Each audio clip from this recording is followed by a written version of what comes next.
नमस्कार, आप देख रहे हैं द क्रेडिबल न्यूज। मैं हूं शालिनी। हाल फिलहाल में देश में एक अजीब ही माहौल देखने को मिल रहा है। टीवी खोलो तो गौ रक्षा का शोर है, सोशल मीडिया खोलो तो धर्म खतरे में है और नेता मंच पर खड़े होकर ऐसे ऐसे भाषण देते हैं जैसे देश की सारी समस्याओं की जड़ सिर्फ गाय और गौमांस हो। लेकिन इसी शोर के बीच गुजरात से एक ऐसी खबर आई जिसने कई बड़े सवाल खड़े कर दिए। अहमदाबाद के जुहापुर इलाके में रहने वाले 64 साल के जहीर शेख की पुलिस हिरासत में मौत हो गई। पुलिस कहती है कि गौ हत्या के मामले में उन्हें गिरफ्तार किया गया था। परिवार कहता है कि उन्हें इतना मारा गया, इतनी परेशानी दी गई, इतनी यातना दी गई कि अस्पताल में उनकी जान चली गई।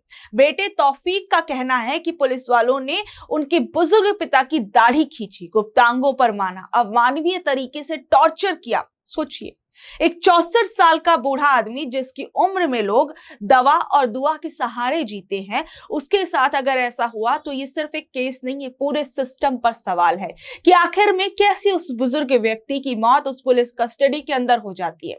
और सबसे डराने वाली बात इस केस में पता है क्या है कि अभी तक ये साबित ही नहीं हुआ था कि बरामद मांस जो था बुजुर्ग के पास से वो क्या सच में गौ मांस था या नहीं।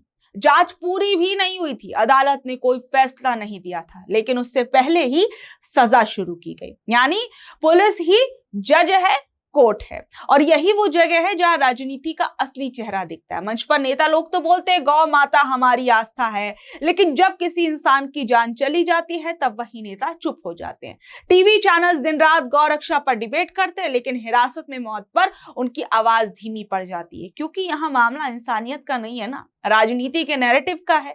जनता को ऐसी चीजों में उलझाए रखो ताकि असली सवाल कोई ना पूछे।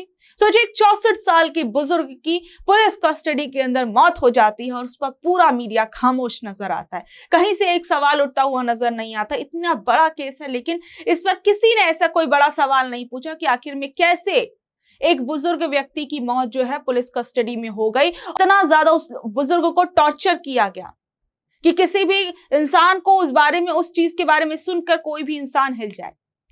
इस देश में गाय के नाम पर सबसे ज्यादा राजनीति होती है, लेकिन जब बीफ एक्सपोर्ट की बात आती है तो बड़े बड़े कारोबारी सामने निकलते हैं। कई बड़े बूचड़ खाने और निर्यात कंपनियों के मालिक गैर मुस्लिम होते हैं। करोड़ों का व्यापार चल रहा है, विदेशों में कंटेनर जा रहे हैं, डॉलर आ रहे हैं, लेकिन टीवी पर क्या दिखाया जाता है? सिर्फ एक समुदाय। यानी व्यापार कोई और करेगा, मुनाफा कोई और कमाएगा, लेकिन जो पूरा नैरेटिव है वो किसी एक समुदाय के खिलाफ गढ़ा जाएगा।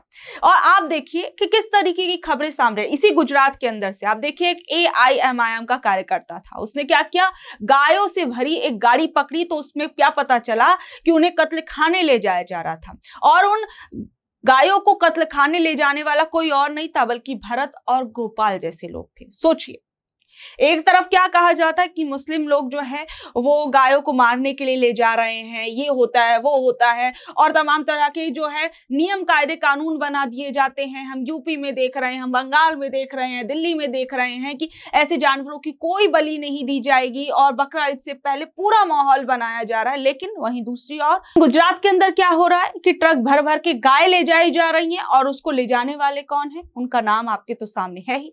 वहीं दूसरी ओर आप देखिए, वडोदरा के अंदर बकरे ले जा रहे ट्रकों को रोककर बजरंग दल के लोगों ने मारपीट की, और बाद में क्या पता चला कि वो व्यापारी भी हिंदू ही था। यानी नफरत का चश्मा इतना गहरा हो गया कि आपको अपने भी नजर नहीं आए।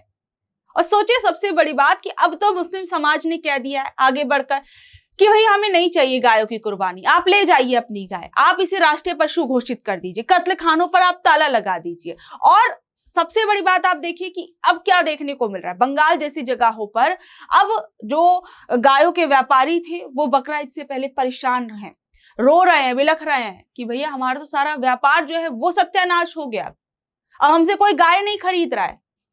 और मुस्लिमों के एक बड़े वर्ग ने ये कह दिया कि हम जो है गायों वगैरह की कोई कुर्बानी नहीं देंगे, जो कानून है हम उसको मानेंगे, और आप गाय को राष्ट्रीय पशु बनाने के लिए लड़ाई करते हैं, झगड़ा करते हैं, तो अब आप ऐसा करिए, आप गाय को राष्ट्रीय पशु बनाइए, उसे कोई हाथ नहीं लगाएगा। लेकिन क्या वाकई में हमारी सरकारों की इतनी हिम्मत है कि वो गाय को राष्ट्रीय पशु बना दे। और ये बजरंग दल जैसे लोग हैं जो गायों के नाम पर इतना तमाशा करते हैं। हर रोज एक ना एक खबर सामने आती है कि इस गाड़ी में गौमांस था या उस गाड़ी में गायों को मारने के लिए ले जाया जा रहा था। तो क्या अब बंगाल के अंदर जो व्यापारी अपनी गाय बेचने के लिए रो रहे हैं, बिलख रहे हैं, क्या अभी बजरंग दल के लोग जाकर उन व्यापारियों से वो गाय खरीदेंगे? क्या अब वो अपना गौ प्रेम दिखाएंगे? तमाम चीजें वहीं आप दूसरी ओर देखिए कि किस तरीके से एक तरफ आपको इन तमाम चीजों में उलझाया जाता है, दूसरी ओर आप विकास देखिए। आपको मैं गुजरात के वलसाड से आई हुई ना कुछ तस्वीरें दिखाती हूँ जो आपकी रूह कपा देगी। यहाँ पर 31 साल से बीजेपी की सरकार है। लोग पानी पीने के लिए 45 फीट गहरे मौत के गड्ढे में उतरने को मजबूर है। तपती गर्मी है। शायद एसी कमरों में बैठने वाले लोग चंद मिनटों के लिए भी धूप में निकलना पसंद नहीं करते होंगे, लेकिन यहाँ पर लोग क्या है, पीने के पानी तक के लिए परेशान हैं। इस चिलचिलाती धूप के अंदर वो गहरे गड्ढे में उतरने के लिए मजबूर है, सिर्फ थोड़े से पानी के लिए। आप ये तस्वीरें देखिए, यहाँ आम जनता को धर्म खतरे में है का नाटक दिखाया जा रहा है। और आप सोचिए कि किस तरीके से बेसिक जरूरतों को लेकर भी लोगों का ध्यान भटकाने की कोशिश की जाती है। एक तरफ बड़े बड़े उद्योगपतियों के लिए लाल कालीन बिछाए जाते हैं, दूसरी तरफ अपनी ही जनता एक बाल्टी पानी के लिए कुएं की गहराइयों में अपनी जिंदगी दांव पर लगा रही है। दूसरी ओर मध्य प्रदेश को भी देख लीजिए, देश का ये भी एक हिस्सा ही है। मध्य प्रदेश के इंदौर में पानी के लिए लोग सड़कों पर है। इसी शहर के अंदर कुछ दिनों पहले दर्जनों लोग गंदा पानी पीने से मर गए थे। एमपी में 2 दशक से बीजेपी की सरकार है। आम आदमी को पानी जैसी जरूरत के लिए भी सड़कों पर प्रदर्शन करना पड़ रहा है कि भैया हमें पानी दे दो। यहाँ पे आपको मैं एमपी का हाल दिखाया, गुजरात का जो विकास का मॉडल है वो मैंने आपको बताया। अब आप यूपी पे भी आ जाइए, जहां बकरीद से पहले पूरा माहौल बनाया जा रहा था। सीएम योगी आदित्यनाथ जो है इन चीजों पर आकर खुद से आकर बयान देते हैं। दूसरी ओर आप देखिए यूपी का आम आदमी दोहरी मार झेल रहा है। एक तरफ आसमान से आग बरस रही है, दूसरी तरफ बिजली विभाग की जो अघोषित कटौती है ना, बार बार जो बिजली काटी जा रही है, उसने लोगों का जीना मुहाल कर दिया है। रात रात भर बिजली गायब रहती है। मासूम बच्चे गर्मी में परेशान हो रहे हैं, रो रहे हैं, बिलख रहे हैं, बुजुर्गों का दम घुट रहा है। और इसी बेबसी का क्या नतीजा देखने को मिला? बाराबंकी का एक खौफनाक मंजर।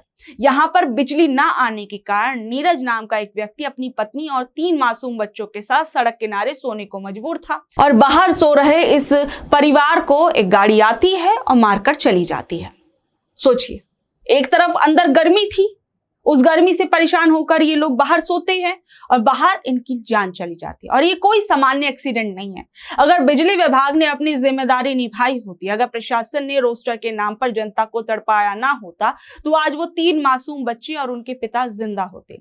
सवाल यह है कि इस हत्या का गुनहगार कौन है? क्या इन अफसरों पर कार्रवाई होगी जो इसी कमरों के अंदर बैठकर कटौती का फरमान सुना रहे हैं कि बहुत ज्यादा खपत हो रही है, इस वजह से बिजली काटी जा रही है? या फिर हमेशा की तरह इसे एक हादसा बता दिया जाएगा, फाइलें बंद कर दी जाएंगी? योगी जी रैलियों के अंदर मन से बिजली सरप्लस होने की बड़े बड़े भाषण देते हैं कि देखिए बिजली जो है वो 24 घंटे आ रही है, लोग परेशान ना हो इसके लिए हमारा जो पूरा विभाग है अच्छे से काम कर रहा है। लेकिन सोचिए, एक तरफ बिजली से लोग परेशान हैं, दूसरी तरफ लोग बूंद बूंद पानी के लिए परेशान हो रहे हैं और लोग सड़कों पर सोने के लिए मजबूर हो रहे हैं। लोगों को आकर प्रदर्शन करना पड़ रहा है। और आप सोचिए, कुछ समय पहले तो अभी बिजली छोड़िए, स्मार्ट मीटर को लेकर कैसा बवाल हो रहा था। लोग सड़कों पर स्मार्ट मीटर फेंक कर जा रहे थे। इस कदर यूपी का हाल हो गया था। और अब लोगों को बिजली के लिए जो है वो सड़कों पर निकलना पड़ रहा है। राम राज्य की कल्पना में जनता की सुरक्षा और बुनियादी जरूरतें सबसे ऊपर होती हैं, लेकिन यहाँ तो जनता अपनी जान की कीमत चुकाकर सरकारी नाकामियों का बोझ ढो रही है। क्या बाराबंकी के उस पिता और उन मासूमों की मौत का मुआवजा सिर्फ चंद रुपयों से पूरा हो जाएगा, या फिर यूपी का बिजली विभाग अपनी इस लापरवाही की नैतिक जिम्मेदारी लेगा? और सबसे खतरनाक चीज पता है क्या इस देश के अंदर, कि धीरे धीरे लोगों को यह समझाया जा रहा है कि देशभक्ति का मतलब है कि आप सवाल मत पूछिए। अगर पुलिस पर सवाल पूछोगे तो कह दिया जाएगा कि आप अपराधियों के साथ हैं। और मजेदार बात यह है कि जिन नेताओं के राज में ये सब हो रहा है, वही लोग चुनाव में सबका साथ सबका विकास की बात करते हैं, लेकिन जमीन पर क्या हो रहा है? कहीं भीड़ पिट रही है, कहीं पुलिस टॉर्चर कर रही है, कहीं धर्म के नाम पर डर फैलाया जा रहा है, और आम आदमी वो बस मोबाइल पर वीडियो देख रहा है, या तो डर रहा है या ताली बजा रहा है। जबकि सच ये है कि आज भी जनता जो है वो बढ़ते हुए पेट्रोल की मार झेल रही है, बढ़े हुए सिलेंडर के दामों की मार झेल रही है, बढ़े हुए सोने चांदी के दाम की मार झेल रही है। तो बहरहाल देखिए किस तरीके से हमारे देश के अंदर जो असल मुद्दे हैं उनसे ध्यान हटाकर किस तरीके से ऐसे मुद्दों पर लोगों का ध्यान लाया जाता है जहां पर सिर्फ लोग जो हैं वो आपस में डिबेट करते रहें, आपस में लड़ते रहें, भिड़ते रहें, लेकिन जो वाकई में असल मुद्दे हैं उस पर सवाल पूछना भूल जाएं, और अगर पूछे तो देशद्रोही कहलाएं। तो क्या वाकई में ऐसे भारत की कल्पना की गई थी जहां सिर्फ शक के आधार पर एक निर्दोष को भीड़ मार देती है, जहां पर गाय की रक्षा के नाम पर, गाय की सुरक्षा के नाम पर निर्दोषों को मार दिया जाता है? देखिए, सबसे जरूरी बात यह है कि गाय की रक्षा हो, कानून का सम्मान भी हो, लेकिन इंसानियत की हत्या करके नहीं। अगर किसी की जान चली जाती है और समाज सिर्फ उसका धर्म देखकर फैसला करने लगेगा, तो यह सिर्फ एक व्यक्ति की मौत नहीं होगी, इंसाफ की भी मौत होगी, सिस्टम की मौत होगी। तो बहरहाल आप लोग इस बारे में क्या कुछ कहेंगे, नीचे दे कमेंट बॉक्स में अपनी राय जरूर बताइएगा, और ऐसी अपडेट से जुड़े रहने के लिए देखते रहिए द क्रेडिबल न्यूज। मैं हूं शालिनी, धन्यवाद।